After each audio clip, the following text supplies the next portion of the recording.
Bu dərsimizdə sizi səhifə parametrləri qrupunda yerləşən funksiyalarla tanış edəcəm. Bu qrup səhifə düzəni vərəqində yerləşir və səhifə parametrləri qrupunda müxtəlif funksiyalar vardır ki, biz səmtləşmə funksiyasından başlayaq. Burada klik etdikdə gördüyünüz kimi bizim sənədin səmtləşməsinin portret və albom olduğu müəyyən olunur. Bunu alboma dəyişmək üçün albom seçiminə klik etməklə biz səmtləşməni dəyişmiş olduq ki, bu da sənədimizi çap edən zaman xüsusi əhəmiyyətə malikdir.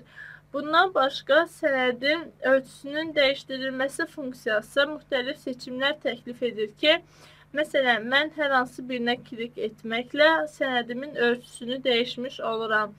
Və yaxud da ki, digər bir seçimə klik etdikdə gördüyünüz kimi ağac formatında mətnin ölçüsü daha böyümüş oldu və əvvəlki varianta qayıdım. Kənar boşluqlar funksiyası isə mətnin kənardan müxtəlif boşluqlar daxil etməklə düzənini təyin edir ki, məsələn, mən geniş seçiminə klik etməklə kənar boşluqlarının necə olduğunu qeyd etmiş oluram. Və yaxud da ki, bu funksiyaya klik etdikdə gördüyünüz kimi kənar boşluqlar biraz azalmış olur. Mətnin görkəmi də həmçinin dəyişir.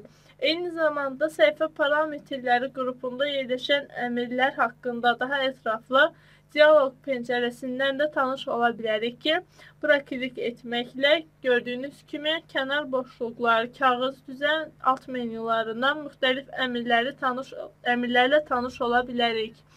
Kənar boşluqlar əmrində siz eyni zamanda mətnin kənar boşluqlarını özünüz də müəyyən edə bilərsiniz. Məsələn, mən yuxarı kənar boşluğu dəyişdim. Eyni zamanda aşağı kənar boşluğu dəyişirəm. Və xaricə kənar boşluğunu dəyişdikdən sonra OK düyməsini basdıqda gördüyünüz kimi mənim mətnimin formatı dəyişmiş oldu.